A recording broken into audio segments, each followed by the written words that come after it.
and welcome back to Movie Madness Monday. I am your host, Mr. Movie Madness. Now let's get on with the show, shall we?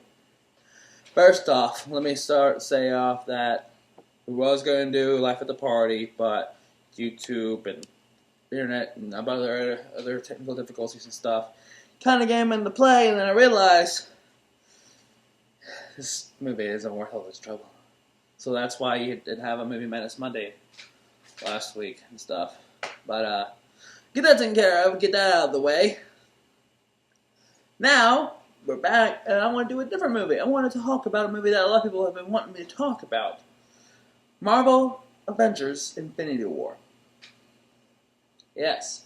So I want to talk about it, because I also just recently seen it, so now I want to give you a review instead of the preview like I normally do. So, if you haven't seen it, those, 20% haven't seen it, you should click off this video, go watch the movie, and then come back to watching this video. And click the subscribe button and all that other good stuff. Yeah.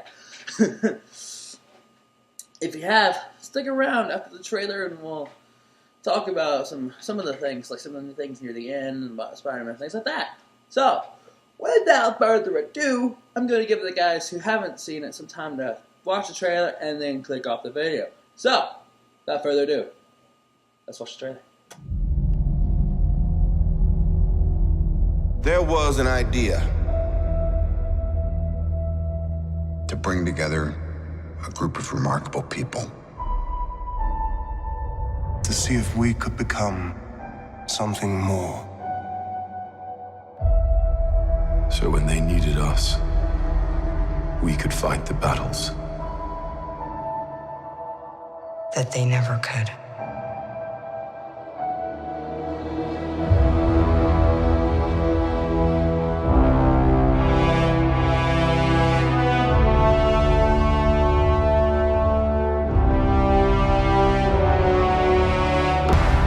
Dread it.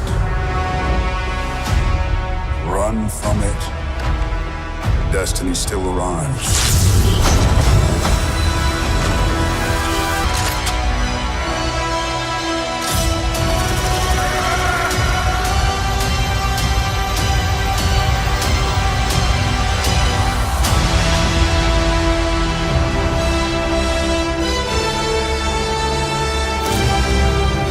What a lovely little trailer! And a lovely big movie. Now, for those who are still sticking around and haven't seen the movie, go now. Or I shall snap my fingers and decimate you all. If you have seen the movie and you're still around, those lucky few people, I'm finally done mentioning those people, and we're going to talk about the movie a little bit. We're going to go over a few points, like near the end of the movie. We're going to talk about the Thanos scene. We're going to talk about the Gamora scene and things like that. Just those, few things, and both Gamora scenes with Thanos and stuff, by the way. Well, I know there was more, but two of the big ones in my mind, in my opinion. In fact, I'll just jump into one of those Gamora scenes right now. First one I want to mention is the one where Peter Quill, where Thanos finally gets the Reality Stone, and from the Collector, and Peter has to shoot his girlfriend, basically his lover, Gamora, and he goes to shoot, and it's bubbles, and Thanos is like saying, "I like you, kid," and all that before he disappears with Gamora. But that was a bit of a touching thing. It's like he was ready to do it, to kill his lover. That's intense. But obviously Thanos wasn't going to let her do it, because apparently Thanos actually liked Gamora and cared for her, even though all this blah blah blah later on with the scene with everything with Nebula and everything else, which I'm not really going to get into because it's just a little. And the other Gamora scene I wanted to talk about later on is when Thanos and Nebula. Ah! Thanos and Gamora, finally I can talk, right? Thanos and Gamora go and to that one planet. I forget the name of it, so forgive me for that. To go get the Soul Stone. And who else is there that knows about them? But Red Skull. That was kind of cool. I don't see anybody really talking about that very much. I think that's cool. That I'm pretty sure that's Red Skull. If it's not, tell me in the comments below. Because I would like to know who the heck that was, if it wasn't Red Skull. Or if it is Red Skull, he's just going by a different name now. Just what the heck is going on there. Anyways, Thanos ends up having to kill Gamora. That was pretty tough for Thanos, because I think that was a way for the director to, excuse me, show your humane side to Thanos a little bit, you know? How it was like he was mourning and weeping for the fact that he had to grab Gamora and toss her in to get the Soul Stone. But then Gamora goes and weeps for having Thanos killing her. But yeah, she was ready to do it herself. Oh, I just realized. Maybe because he had to do it in order to get the Soul Stone. Yeah. But why couldn't... Surely he doesn't need the Soul Stone. Because what, there's the Time Stone that he took from Doctor Strange. There's the, what you got afterwards. There's the Soul Stone. There's the Reality Stone. There's the... That's the three that I really remember. I don't remember the names of the other ones. I know the other three have modern stuff, but I don't remember the Space Stone. I think was one of them, but I don't remember the others. Or it was like able to like levitate things and stuff. But maybe you guys can tell me in the comments what they are, or I can just look them up or something. But anyways, Thanos did that to Gamora. That was an interesting scene. So people were like saying, "Oh man, Chris Pratt or Star-Lord, man, he was all big graphic dude. Everybody hates him because of him that Thanos won and all that." I'm like, yeah, I kind of give it that. But if you think about it, he lost his mother. He lost he had to kill his father. He lost his daddy. Or he lost his daddy. I can't freaking do Yana's voice. I'm sorry. I tried. But and then he lost his lover, Gamora. Technically twice at this point.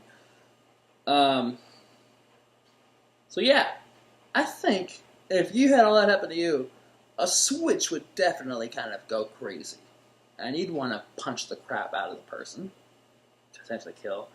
But the thing about that scene that I don't really understand is he had a gun, and he was hitting Thanos over the head with a gun. Why couldn't he just been Deadpool and just go 1, 2, 3, stupid, that scene, and just freaking blasted Thanos to bits? That's what I want to know. Why he didn't do that? That would have, but then that would have been plot inconvenience and everything else, so we wouldn't have a secondary movie now, would we? Of course, near the end and everything, when Thanos snapped his fingers because Thor didn't completely finish him, and he gets away, Star-Lord disappears anyways, along with Drax, and Groot, and Black Panther, Spider-Man, Scarlet Witch, and a bunch of others. Now, let's talk about that scene while we're at it. Black Panther disappearing, I kind of don't get why they did that. I mean, I wasn't really attached to Black Panther anyways, but I don't get why they did that so close to him being in the cinematic universe. Well, I mean, yeah, he's been in 2 movies now. Infinity War, so that's 3. Civil War. He's been in 2 wars now. Well, 3 if you count his own movie. This technically was kind of a bit of a war going on at Wakanda, right? I haven't seen it, so I don't know. And then Spider-Man. He just goes into he finally goes out of Sony and into Marvel, and the first thing he has to face is the freaking Vulture. Sorry, that messed me up. And then he goes and has to fight Thanos. He was doing good in the movie, anyways. But I want to talk about, because I talked about that scene to somebody, and I realized why it took him longer. It's his spider abilities, his spider sense, was made him like not feel so good, kind of thing, and everything. Because it kind of sensed that Spidey was dying and everything. Like he could tell that, okay, this is it. I'm losing and everything. I don't feel so good and all that. I want to go and all that kind of stuff. So that was kind of interesting. And a little bit of a healing effect that Spider-Man has kind of like prolonged the effects of him disappearing. So that was a bit touching, a bit dark and everything. It's intense. What I don't want to get is, why did you kill Spider-Man off when he has a quote-unquote sequel Homecoming movie coming out next year, I think? Yeah. But then again, some people said, well, maybe that's like a prequel situation in terms of timeline against this movie. Maybe that happened. And I thought about it, because when we saw Spider-Man intervene, he was going on a field trip. So maybe it'll end with him going, that movie will end with him going to the field trip.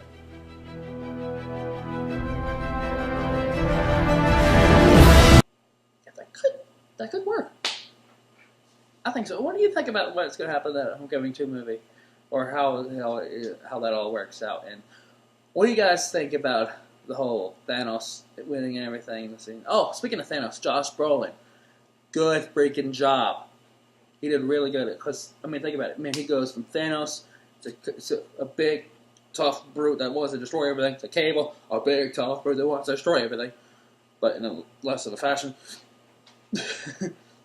It's kind of cool how he was playing like two characters and stuff. So give props to Josh Brolin. He did a really good job. Well, everyone did a good job, but Josh, the fact that he's doing 2 different movies, did a good job. And another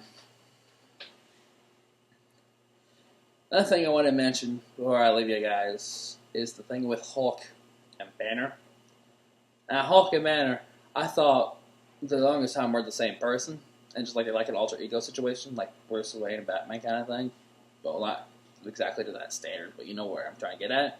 But this movie kind of helps determine the fact that, oh, they're actually a different person. 2 different beings living together. Okay, that makes more sense now. I don't know why I was being a dumb idiot thinking it the other way. But a lot of people were kind of upset with Hulk and stuff. And I think the reason why the Hulk wasn't coming out was because, you know how anger is a thing that rage fills his strength and stuff and makes him stronger. I think after being, well, I wouldn't say decimated, but whooped by Thanos in the beginning, that kind of made him, and then get thrown all the way to Earth, I think that kind of scared Hulk. Because when he landed, Hulk turned back to Banner. And if you remember in like the Ragnarok movie, Banner said the next time he turns Hulk, that'll be the last time, and things like that. And he might not be able to come back, things like that. Of that nature. So, I think Hulk was done coming out for a while. He was too scared of Thanos. That's what I was thinking, why Hulk wasn't coming out and helping. Of course, there's probably some plot convenience and things like that. You guys can tell me in the comments what you think about that. Tell me what you think about the ending of the movie. Tell me what you think about the after credits. And I didn't want to go over the after credits because I just really didn't want to. There's plenty of other YouTube videos out there that have. And I don't really know much about her to really go into that. And you know who her I'm talking about, if you have seen the movie. The after credits. Which, for those Marvel fans who've seen the movie, obviously have seen the after credits, right? And tell me what you guys think about Stones, and what you guys think about the next movie will be like, considering the only people that really survived is the main first Avengers from the first movie. Complete plot convenience, like me things. I think so. Anyways, thank you guys so much for watching. And I'll see you on the next movie. Who let the